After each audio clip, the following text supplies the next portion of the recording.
الحمد لله رب العالمين والعاقبة للمتقين والصلاة والسلام على سيد الأنبياء والمرسلين وعلى آله وأصحابه أجمعين ومن تبعهم بإحسان إلى يوم الدين.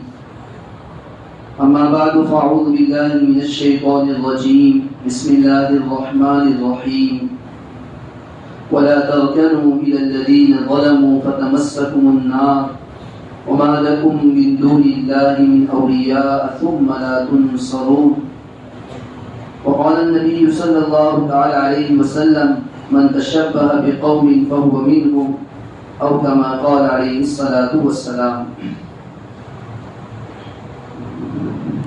میرے محترم بھائی بزرگ اور دوستوں، اللہ تبارک و تعالیٰ نے اس دنیا کے اندر مختلف مخلوقات بنائی ہیں. جتنی مخلوقات ہے یہ سب مخلوقات ایک دوسرے سے علیحدہ علیحدہ ہے.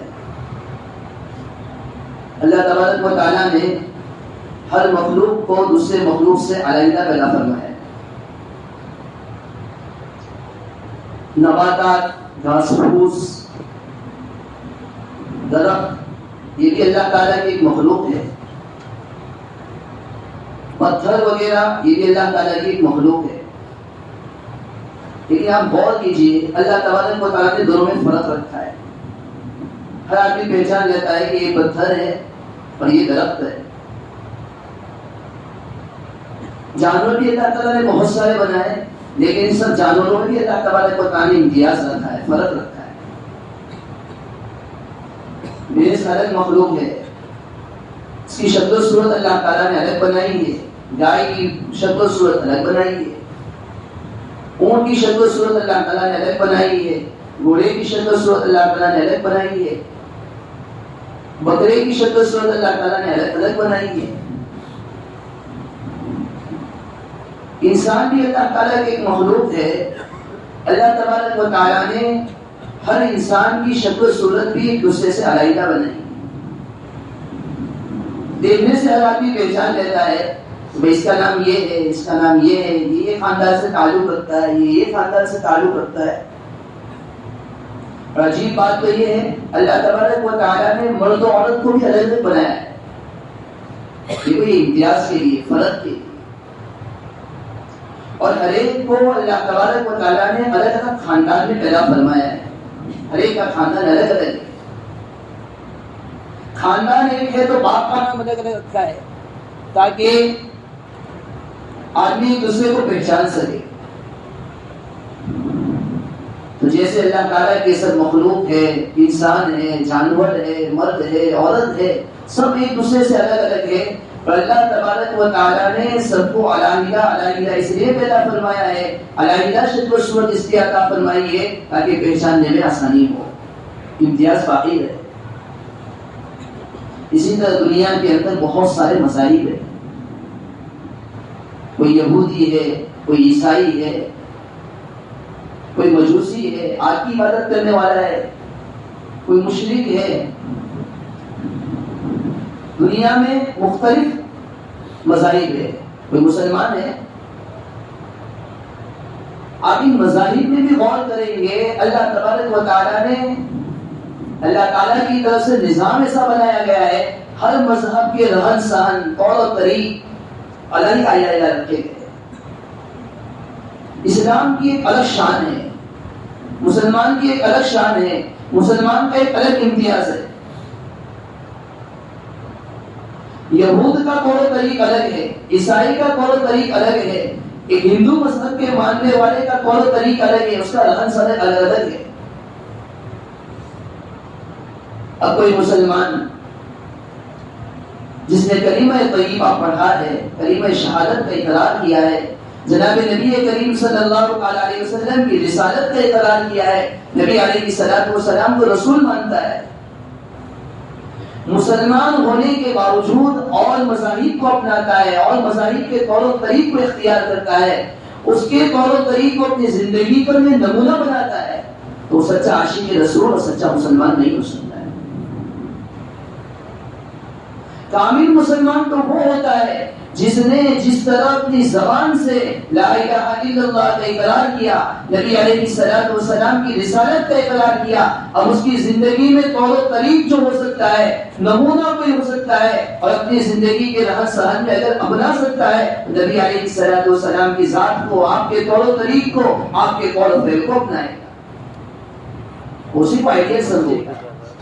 10 منٹ ہو گئے تو میرا موبائل اور خود نبی علیہ الصلوۃ والسلام نے اپنی زبان مبارک سے فرمایا من تشبہ بقوم فهو منهم، جو آدمی کسی قوم کی مشابہت اختیار کرے گا وہ انہی میں سے ہوگا، اس کا حشر اسی کے ساتھ ہوگا، اس کو اسی کے ساتھ اٹھایا جائے گا۔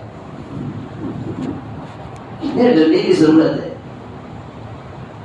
ایک آدمی مسلمان ہے، اسلام اس نے قبول کیا ہے، نام اس کا مسلمان ہے، مسلمان خاندان میں پیدا ہوا ہے، لیکن جو طور و طریق اپنا رہا ہے، غیروں کے طریقوں اختیار کر رہا ہے، نام پوچھا جائے تو مسلمان، خاندان ہے مسلمان کا، لیکن طور و طریق نبی علیہ الصلوۃ والسلام کی سیرت کے مطابق نہیں ہے۔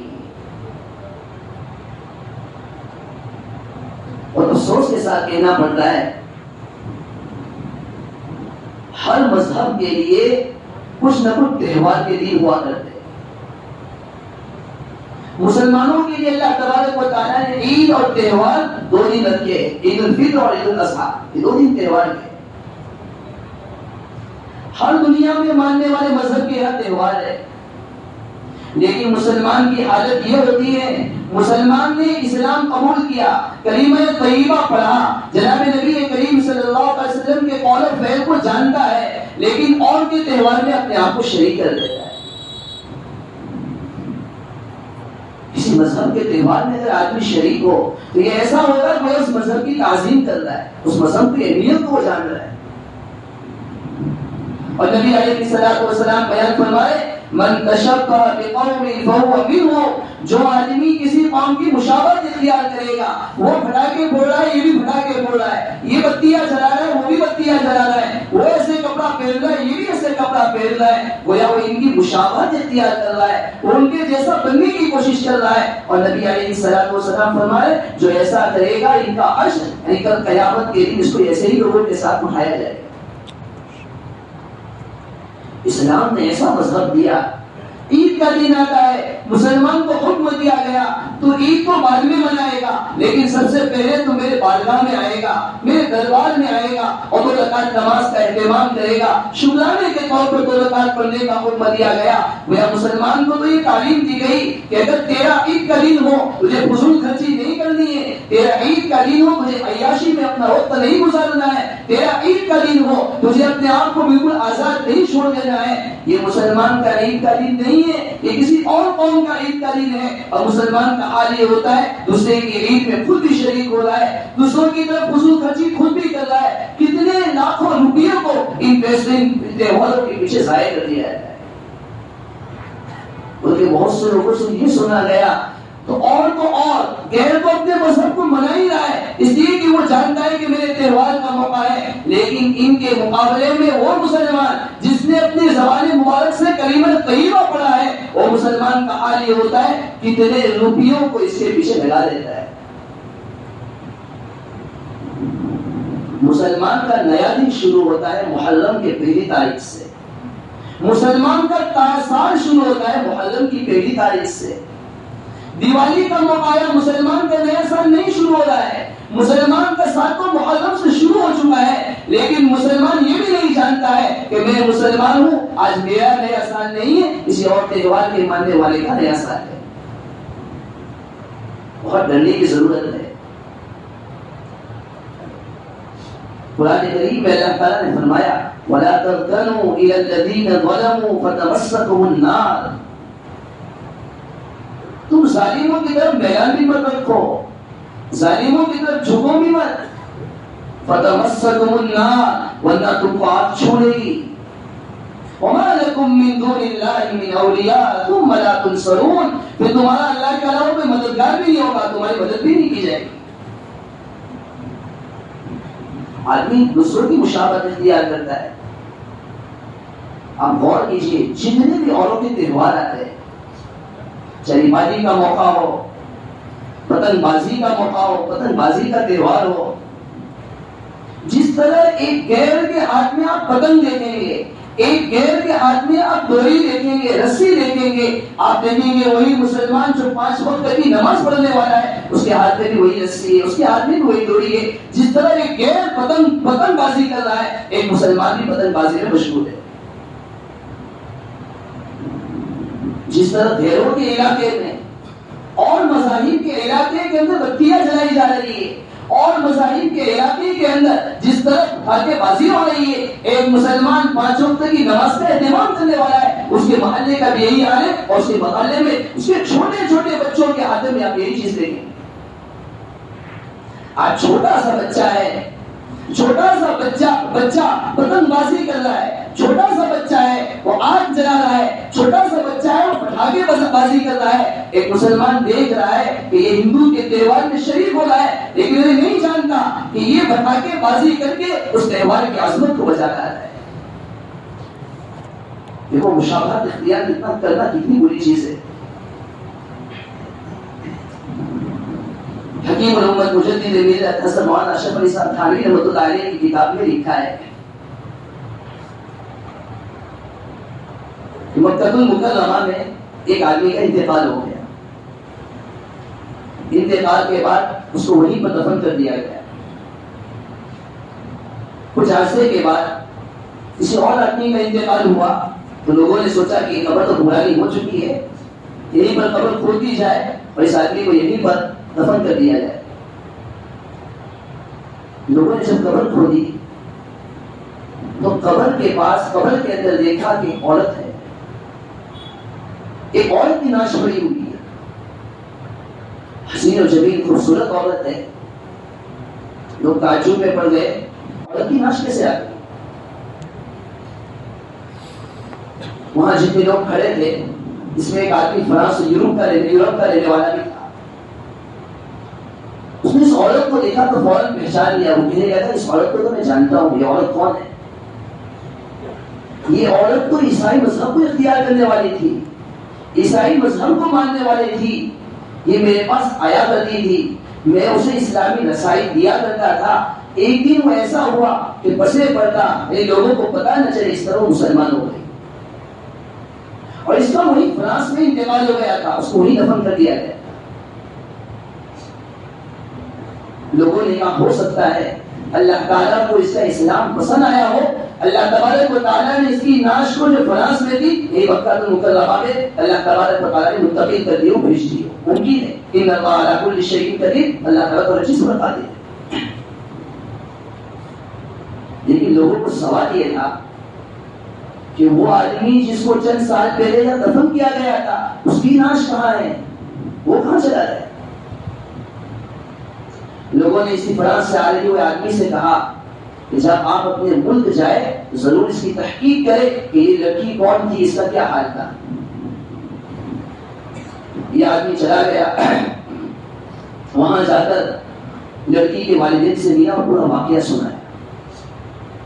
والدین ماننے کے لیے تیار نہیں کہ کیسے ہو سکتا ہے، ہماری لڑکی کی نعش وہاں کیسے منتقل ہو سکتی ہے.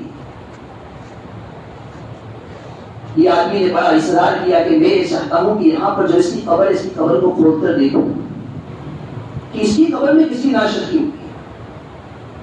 جب والدین کے سامنے پورا واقعہ سنایا، والدین نے اجازت دے دی کہ ٹھیک ہے ہماری بیٹی کی قبر کو جا کر کھودا جائے. قبر کھودی گئی. قبر میں یہ عیسائی قبرستان ہے، قبر میں دیکھا گیا کہ وہ آدمی جس کو مکہ المکرمہ میں دفن کیا گیا تھا، اس کی نعش کو اللہ تبارک و تعالیٰ نے فرانس کے اندر عیسائی کے مقبرے، عیسائی کے قبرستان میں پہنچا دیا ہے. سمجھ میں نہیں آیا.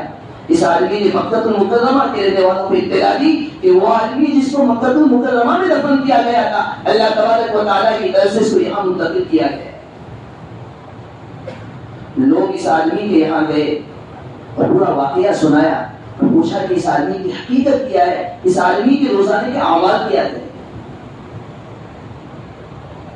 لوگوں نے سنایا کہ آدمی نماز کا تو بڑا اہتمام کرتا تھا، دیندار تھا، لیکن اس کی عادت بری تھی. وہ یہ تھی کہ جب بھی غسل کی ضرورت پڑتی، غسل حاجت ہوتا، احترام ہوتا، فرض غسل ہوتا تو وہ یوں کہتا کہ نصارہ کے یہاں اتنا اچھا ہے کہ ان کے یہاں غسل کرنے کی ضرورت ہی نہیں پڑتی. وہ ایسا بار بار کہہ دیا کرتا تھا. لوگ سمجھ گئے کہ واقعتاً یہی بات ہے کہ اسے کسی اور مذہب کی بات پسند آئی. وہ اپنی زبان سے یہی کہا کرتا تھا کہ نصارہ کے یہاں عیسائی کے یہاں کتنا اچھا ہے کہ جب ان کے یہاں غسل فرض ہوتا ہے غسل کرنے کی ضرورت ہی نہیں پڑتی ہے. بس اس کی زبان سے یہ نکلا ہوا جملہ اللہ تعالیٰ کو پسند نہیں آیا. اور وہ لڑکی جو دیندار ہو گئی تھی, عیسائی مقبرے عیسائی قبرستان میں تھی, اللہ تعالیٰ نے اس کی نعش کو مکۃ المکرمہ میں منتقل کر دیا. اور یہ آدمی جو شریعت کو جاننے والا تھا, شریعت کو ماننے والا تھا, نماز کا اہتمام کرنے والا تھا, لیکن کسی مذہب کی کوئی بات اس کو پسند تھی, اللہ تبارک و تعالیٰ کو یہ بات اس کو ایسی ناپسند آئی, اس کی نعش کو اللہ تعالیٰ نے وہاں کے قبرستان میں منتقل کر دیا. سوچنے کی ضرورت ہے. ایک بات تو یہ سمجھ میں آتی ہے ہم اپنی زبان سے کئی مرتبہ کس طرح کے الفاظ کہتے تھے. دوسری بات یہ سمجھ میں آتی ہے کہ جو آدمی جس قوم کی مشابہت اختیار کرتا ہے, میرے نبی علیہ الصلوۃ والسلام کی بات بالکل سچی ہے. آپ علیہ الصلوۃ والسلام نے فرمایا من تشبہ بقوم فهو منهم, جو آدمی جس قوم کی مشابہت اختیار کرے گا اسی کو اسی کے ساتھ اٹھایا جائے گا. سیر کی کتابوں میں لکھا ہے حضرت موسیٰ علیہ الصلوۃ والسلام اور جادوگروں کا مقابلہ ہوا. جادوگر جب مقابلہ کے میدان میں تشریف لائے تو حضرت موسیٰ علیہ الصلوۃ والسلام کی لباس کو پہن کر تشریف لائے. دونوں میں مقابلہ ہوا. اللہ تبارک و تعالیٰ کی طرف سے موسیٰ علیہ الصلوۃ والسلام کو جیت حاصل ہو گئی. اور جیسے ہی ساحروں نے اور جادوگروں نے دیکھا کہ موسیٰ علیہ الصلوۃ والسلام نے اپنے عصا اور لاٹھی کو زمین پر مارا, وہ اژدہا بن گیا اور ان ساحروں اور جادوگروں کے جتنے سانپ تھے ان سب سانپوں کو نکل گیا. فوراً یہ جادوگر اللہ تبارک و تعالیٰ کے سامنے سجدے میں گر گئے. قرآن نقل کیا قالوا آمنا برب هارون السحرة ساجدين قالوا آمنا برب العالمين رب موسیٰ وہارون. سجدے میں سارے کے سارے جادوگر گر گئے اور کہنے لگے ہم موسیٰ اور ہارون کے رب پر ایمان لے آئے, رب العالمین پر ایمان لے آئے, موسیٰ اور ہارون کے رب پر ایمان لے آئے. جیسے ہی یہ ایمان لے آئے موسیٰ علیہ الصلوۃ والسلام اللہ کے بارگاہ میں سجدے میں گر گئے, اللہ تعالیٰ کا شکریہ ادا کیا. پھر اللہ تعالیٰ سے کہنے لگے اللہ یہ سارا مقابلہ کا میدان تو فرعون کی ہدایت کے لیے تیار کیا گیا تھا, فرعون کو بتلانے کے لیے تیار کیا گیا تھا, تیرا معجزہ تو اس لیے دکھایا گیا تھا کہ فرعون اسلام لے آئے. اللہ کیا بات ہے, سمجھ میں نہیں آ رہا. اللہ تعالیٰ کی طرف سے جواب دیا گیا اے موسیٰ ہمارے محبوب کی سیرت و شکل کو ان ساحروں نے اور ان جادوگروں نے اپنایا تھا, انہوں نے آپ کا لباس پہنا تھا, آپ میرے محبوب ہیں, میرے محبوب کے لباس کو انہوں نے پہنا. ہمیں یہ بات اتنی پسند آئی, ہمیں یہ ادا اتنی پسند آئی کہ ہم نے ان کے لیے ہدایت کے سامان کو فراہم کر دیا اور ہماری طرف سے انہیں ہدایت دے دی گئی. فرعون نے آپ کی شکل و صورت کو اختیار نہیں کیا, آپ کی اس میں سے لباس کو اختیار نہیں کیا, اس لیے آپ کو ہدایت, فرعون کو ہدایت نہیں دی. غور کرنے کا مقام ہے. وہ جادوگر جو موسیٰ علیہ السلام کو ہرانے کے لیے نیت سے آئے تھے, وہ جادوگر جو موسیٰ اور ہارون کو ماننے کے لیے تیار نہیں تھے, جو فرعون سے انعام حاصل کرنے کے لیے آئے تھے کہ ہماری جیت ہو جائے گی اور اللہ تعالیٰ ہمیں جیت حاصل ہو جائے گی تو موسیٰ علیہ السلام کو ہم ہرا دیں گے. ہاں لیکن لباس پہنا تھا موسیٰ علیہ السلام والا لباس, شکل و صورت اختیار کی تھی موسیٰ علیہ السلام کی. اللہ تعالیٰ کو یہ ادا اتنی پسند آئی, اللہ تعالیٰ نے انہیں ہدایت دے دی. معلوم ہے جو آدمی جس قوم کی مشابہت اختیار کرے گا اللہ تعالیٰ کی طرف سے اسی کے ساتھ اس کو اٹھایا جائے گا. روایت میں آتا ہے اللہ تبارک و تعالیٰ کی طرف سے بنی اسرائیل میں سے ایک نبی کی طرف وحی بھیجی گئی. اوحى الله الى نبي من انبیاء بنی اسرائیل, بنی اسرائیل ایک نبی کی جانب وحی بھیجی گئی. ان قال, اللہ تعالیٰ نے فرمایا لا تدخلوا مداخل اعدائی, میرے دشمنوں کے مخصوص داخل ہونے کی جگہ پر داخل مت ہوا کرو, جہاں سے میرے دشمن خاص طور پر ان کے داخل ہونے کے دروازے ہو. ان کے خاص داخل ہونے کی جگہ ہو وہاں داخل مت ہوا کرو. لا تدخلوا مداخل اعدائی ولا تلبسوا ملابس اعدائی، اور ان کے مخصوص لباس کو مت پہنو جیسے وہ لباس پہنتے ہیں وہ لباس کو تم اختیار مت کرو. ہم غور کریں ہمارے لباس کیسے ہے. رک کر یہ بات پہ عرض کر دوں، تمام امتیں کو تمام بھائیوں سے عرض کروں گا، بڑی محبت سے عرض کروں گا.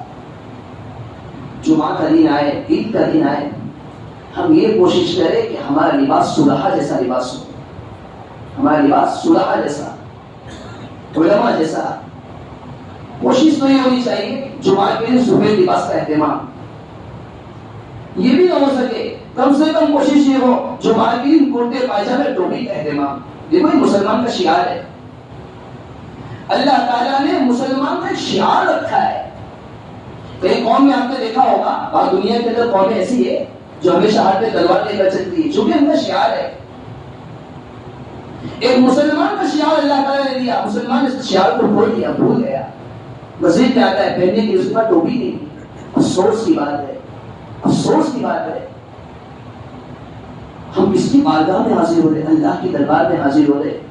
ایک بادشاہ کے دربار میں کوئی جاتا ہے اپنے کپڑوں کو درست کر لیتا ہے، اچھے اچھے کپڑے پہن کر وہ حاضر ہوتا ہے. وہ یہ سمجھتا ہے بادشاہ ناراض نہ ہو. شادی میں جاتا ہے آدمی اچھے اچھے لباس پہن کر جاتا ہے یہ کہ بھائی کوئی مجھے غریب نہ سمجھے، میں تھوڑا بھدا معلوم نہ ہو. اللہ کے دربار میں آ رہا ہے، اس کے پاس پہننے کی ٹوپی نہیں. وہی ٹوپی جو کچرے کے ڈبے میں رکھی رہتی ہے وہی ٹوپی اپنے سر پر لگاتا ہے، اپنے سر پر تاج رکھتا ہے. کوئی کسی کو نہ کہے، ہر ایک اپنے آپ میں غور کرے. پہلی گزارش یہ عام طور پر جب بھی نماز کے لیے آئے عمدہ لباس میں آئے، میں اللہ کی بارگاہ میں حاضر ہو رہا ہوں، کسی اور کے پاس نہیں جا رہا ہوں. میرا پیشانی کسی اور کے پاس نہیں ٹکے گی. آج میں رب العالمین کے سامنے پیشانی ٹکا رہا ہوں. عطر لگا کر خوشبو کر کے. نبی علیہ الصلوۃ والسلام نے اس نے کیا حکم دیا؟ جب بھی مسجد میں جائے مسواک کر کے جائے. سنت ہے اپنے منہ کو صاف کر کے جائے. لباس عمدہ ہو، اچھا لباس پہن کر، خصوصاً جمعہ کے دن عید کے دن تو ہر آدمی کا لباس ایسا ہو مسلمان کی شان کا بڑھ رہی ہوگی یہ مسلمان ہے. تو بنی اسرائیل کے نبی کو کہا گیا لا تدخلوا مداخل اعدائی، میرے دشمنوں کے داخل ہونے کی جگہ پر مت داخل ہوا کرو. ولا تلبسوا ملابس اعدائی، میرے دشمنوں کے لباس کو مت پہنو، جو ان کا مخصوص لباس ہے وہ مت پہنو. ولا تركبوا مراكب اعدائی، میرے دشمنوں کی خاص سواری پر سواری مت کیا کرو. آگے کہا گیا ولا تطعموا مطاعم اعدائی، میرے دشمن کے خاص کھانوں کو کھاؤ نہیں.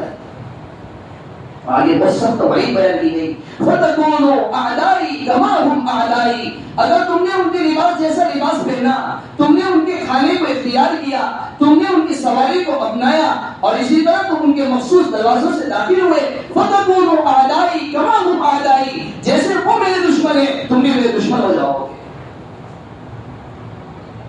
بہت ڈرنے کی ضرورت ہے. ہم غور کریں ہمارے تہوار آتے، ہمارے تہوار میں کوئی شریک نہیں ہوتا ہے. ہمارے تہوار آتے کہ آپ نے کسی قوم کی کسی فرد کو دیکھا یا عمومی طور پر لوگوں کا یہ حال دیکھا ہو کہ مسلمان کے تہوار میں وہ بھی شریک ہوئے ہو، لیکن مسلمان کا حال یہ ہوتا ہے دوسرے کا تہوار آتا ہے، دوسرے کی عید آتی ہے، دوسرے کی عید اور دوسرے کے تہوار کو منانے کے لیے شریک ہو جاتا ہے. آج سے اس بات کا عزم کرے، پختہ ارادہ کرے. انشاءاللہ زندگی کی آخری سانس تک ہمارا لباس، ہمارا رہن سہن، ہمارے طور و طریق، پوری کی پوری ہمارا معاشرہ نبی علیہ السلام کی سیرت کے مطابق علیہ السلام والا لباس پہن کر حاضر ہو گئے. میں انشاءاللہ ٹوپی بھی نبی علیہ السلام والی ٹوپی پہن کر حاضر ہو گئے. ہم سب کے سروں پر کتنا اچھا لگے گا. آپ نے کبھی مدرسے کا دورہ کیا ہوگا، مدرسے میں کبھی نماز پڑھی ہے، فجر کی نماز، مغرب کی نماز، تمام طلبہ ماشاءاللہ سفید لباس کے اندر آپ دیکھیں گے سب کے ٹوپی ایک جیسی، سب کا لباس ایک جیسا. معلوم ہوتا ہے وہ نبی علیہ السلام کا زمانے میں سب ایسے ہی ہوا کرتے ہوں. اللہ تعالیٰ شاموں سے دعا ہے اللہ تعالیٰ جو باتیں کی دعائیں سب کو اس پر عمل کرنے کی توفیق عطا فرمائے. آمین. وآخر دعوانا الحمدللہ رب العالمین.